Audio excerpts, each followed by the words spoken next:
नमस्कार साथियों, मैं अपना कुछ मत रखना चाहता हूँ। शायद मैं गलत हूँ, हो सकता है, पर मैं कुछ कहना चाहता हूँ कि हमारा सुप्रीम कोर्ट में से ऑर्डर जो मिला रिजर्व हो गया, ठीक है, अच्छी बात है, रिजर्व हो गया है। हम सब इंतजार में बैठे हैं कि ऑर्डर आए और जो हो देखा जाएगा, जो हो देखा जाएगा।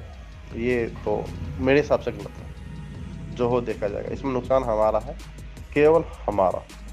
हमारे में हम सब जुड़ते हैं 6500 के 6500, चाहे उनका हो चाहे हमारा हो, जुड़ते हम सभी हैं, ठीक है। छोड़ो ये बात, ये तो बात मैं क्या कह के बहुत बार कह चुका हूँ, पर कुछ नहीं, छोड़ो।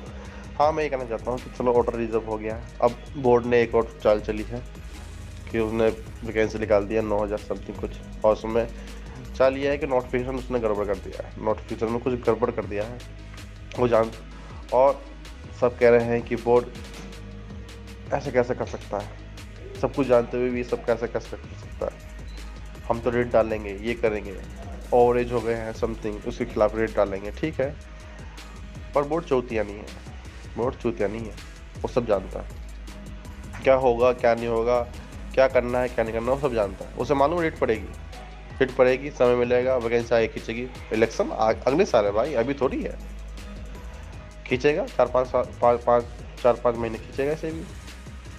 और क्या पता चलता रहा इस बीच में केस भी चलता रहेगा, जहाँ जहाँ वहाँ फंसा देगा पिछू, ठीक है, क्योंकि वो सारे तार उसके हाथ में है और हमारे तार भी उसी के हाथ में है भाई। क्योंकि नुकसान उसका नहीं है, नुकसान हमारा है। हमारे हमारे साथ सुप्रीम कोर्ट ने भी गलत किया है ऑर्डर रिजर्व करके। उसे ऑर्डर देना चाहिए था हम सबको रखने का किसी भी हाल में, क्योंकि हम लड़े हैं, 4-5 साल बेकार किए हैं। और आज हमसे कहे कोई कि बेटा, आज कोई हमसे कहे कि चलो कोई बात नहीं, दूसरी वैकेंसी में भर लेते हैं, पढ़ाई शुरू कर दे दोबारा। तो जी किसके पास है समय इतना? ठेला लगाने इस समय ठेला लगा लेते हैं, पकौड़ी छान ले। हम जिंदगी भर पढ़ते रहेंगे तो घर कब चलाएंगे? वो छोड़ो, तो वो बातें हो गई हैं इमोशनल, छोड़ो, ठीक है। बात यह है कि रेट डलेगी, समय खींचेगा। मेरा मानना ये है कि रेट तो डलेगी डलेगी भैया, जब काम हो गया ऐसा। बट मैं अपने नेताओं से कहना चाहता हूँ कि ये बात होगी आगे चल के मेरे नज़र में। मान लो रेट होगी, आपके रेट में कामयाबी हो गए, क्राइटेरिया जो आप चाहते हो वो भी उन्होंने कर दिया। बाद में हमारी बात आई, हम गए सुप्रीम कोर्ट में, हमारा ऑर्डर रिजर्व हो गया, ऑर्डर आया। ऑर्डर आने के बाद मालूम पड़ता है इतने बंदे अंदर गए, इतने बंदे बाहर गए, और जिनके नंबर सही भी थे, 50% के अंदर थे, वो भी नहीं जा पाए। हाँ, नहीं जा पाए, कुछ बंदे बाहर रह गए, ठीक है। और ऐसा होगा 100%, मैं बता रहा हूँ। जो बंदे ट्रेनिंग कर रहे हैं वो बाहर आएंगे, आने के बाद केस लड़ेंगे, वो अंदर भी जाएंगे। क्योंकि ऐसा एक राज्य में हो चुका है, एक वीडियो देखी थी मैंने, उसमें बताया गया है। तो मुझे पता नहीं है, वीडियो देखी थी, आप लोग ही वीडियो बनाते हैं तो आप लोगों को इससे ज्ञान मिलता है, तो मैं बोल रहा हूँ। उसमें बताया गया था कि ऐसी कुछ हमारा जैसा हमारा केस ऐसे हुआ था, फिर हम लड़े, केस जीते। केस जीतने के बाद जो बंदे अंदर गए थे वो बाहर आए, बाहर आने के बाद उन्होंने रिट डाली। उन्होंने कहा कि हमारी क्या गलती है, तो बोर्ड की गलती है। फिर कोर्ट ने कहा हाँ जी सही बात करें, बच्चे की क्या गलती है, एक बोर्ड की गलती है, इन्हें रखो। फिर बोर्ड ने उनको रख लिया। रखने के बाद फिर जो बंदे जैसे हम जैसे बंदे थे कि उनसे अच्छे नंबर थे, सभी सब्जेक्ट में पास थे, फिर भी हमारा सिलेक्शन नहीं हुआ। हमने कहा कि हमें भी रखो, तो वहाँ पे कोर्ट ने कह दिया कि जी यहाँ पे सीट नहीं है, सीट होती तो हम तुम्हें रख लेते, सीट नहीं है। अच्छा, तो इसी वजह से हम तुम्हें रख नहीं सकते। तो ऐसा केस होगा, हाँ नहीं, पर ये केस हमारे साथ लागू नहीं होगा। मैं बता रहा हूँ आप सबको, यहाँ सीट होने के बाद भी आपको मना कर दिया जाएगा। क्यों? क्योंकि ये कहा जाएगा आपने पहले एक रेट डाली, आपने ऑर्डर रिजर्व करवा लिया, ठीक है, हमने वो भी कर दिया। फिर आपने रेट डाली ये हमारी भर्ती की वजह से कि इसमें हमारा ओवर एज हो गए हैं तो इसको एज बढ़ाइए, हमने ये भी कर दिया। अब तुम कह रहे हो हमें रख भी लो, हम तुम्हारी सारी बात मान ले क्या?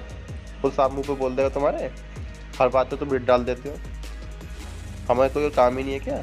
आगे चल के ये बोलेगा और तुम आप सबका मुंह हो जाएगा बंद। फिर क्या कर लोगे? कुछ नहीं कर सकते। हर बात पर रेट डाल ले, वो भी कहेगा, वो भी कह देगा, उसे बोले घिस रहा, और मुंह बंद कर देगा, और ना तुम्हारा वकील कुछ बोलने का। क्योंकि कहीं ना कहीं वकील भी दबाव में है, और कहीं ना कहीं हमारे नेता भी शायद दबाव में है, क्योंकि वो हमारे 6500 की लड़ाई नहीं लड़ रहे, कोई सा नहीं लड़ रहा। क्योंकि सुनने में ये भी आया था कि माननीय जज साहब ने ये कहा था कि ऐसे पेरेंट्स की किसी ने बात नहीं करी, ना बोर्ड ने, ना आपने, ना कहीं से कहीं दलील ही नहीं हुई। और लास्ट में दलील हुई है कि नहीं हुई है देखो हमें इतना नहीं पता नहीं, और दलील होती तो इस बीच में भी कुछ ना कुछ वो बोलते हैं, हमें तो मिला नहीं आज तक। देखिए मैं आज भी कहना चाह रहा हूँ कि दुश्मनी करने से कोई फ़ायदा नहीं है। जो अंदर है उन्हें अंदर रहने दो, अपने आप को अंदर करो, ठीक है। जो अंदर है अंदर रहने दो, अपने आप को अंदर करो। जो अंदर वाले अंदर ही रहेंगे तो हम तो ऑटोमेटिकली अंदर जाएंगे। जब सीट वैकेंसी सब खाली है और तुम अपने हाथ ही काट लोगे तो क्या होगा? कुछ नहीं होगा। मैं ये नहीं कहना चाहता कि हाँ तुम उसके लिए ओवरेज के लिए रिट ना डालो, पर इस बीच में ये भी बात रखनी है कि इसको लेकर हमें ऐसा कुछ ना किया जाए आगे कि हमें अंदर आने में दिक्कतें पैदा हो। ये तो हम एज के लिए बढ़ाया जा रहा है, और जो भी है जो उसमें है नॉर्मलाइजेशन क्राइटेरिया पता नहीं क्या क्या है समथिंग, वो तो हमारे नेता अच्छी तरह जानते हैं, वो समझ लेंगे, इतना हम समझदार नहीं है। बाकी जो डिबेट मुझे कहनी थी मैंने कह दी। अच्छी बात है या नहीं है सर, और सब आप जानते हैं, मुझसे ज़्यादा समझदार आप हैं। मैं तो ये कहना चाहता हूँ कि 6500 की लड़ाई लड़ी है, सबका हो जाए ठीक है भाई, हमारा भी हो जाए ठीक ही है, हम भी घर बैठे हुए हैं। और जो ट्रेनिंग कर रहे हैं करके घर पे आए हैं वो बाहर लेकर जाए, उन पर क्या बीतेगी? आप ये मत समझिए, वो भी अपने भाई हैं, उन्हें भी अंदर रहने दो। उनकी क्या गलती है? गलती बोर्ड की है, बोर्ड भुगते रखे नौकरी सरकार की है, वो तो कुछ नहीं, उनको क्या हुआ? कुछ नहीं। अरे सीधी बात है, हम 2 गधे हैं, गलत मत समझना। सरकार की नज़र में 2 गधे हैं, या तो उसको रख लो या इसको रख लो, ठीक है। किसी एक को रख लेगा, पैसे भी खा लिए, उसी हिसाब से अदर स्टेट में जैसे हुआ था वैसे वो कर भी देगा। क्या कर लो? कुछ नहीं कर पाओगे। जो बाहर निकल के आएंगे भाई लोग, उनको वो अंदर भी डाल लेगा, तुम्हें मना भी कर देगा, उसका भी काम हो जाएगा, सब कुछ हो जाएगा, पैसे मिल जाएंगे उसको, पैसे भी खा लिए, सब कुछ कर लिया, तुम्हारा क्या घंटा कुछ नहीं मिलने लगा। हाँ, जिसके अच्छे नंबर है वो अंदर चला जाएगा, और जिसके कम नंबर है तो बाहर लटका रह जाएगा, और जिससे कम नंबर है वो भी बाहर लटका रह जाएगा। और 50% पास भी है हर सीजन में, वो भी बाहर बैठेगा, और जिसका 50% पास भी नहीं है ना, वो भी अंदर जाएगा। कुछ नहीं कर सकते तुम, देख लेना अगर ऐसा रहा तो। थैंक यू भाइयों।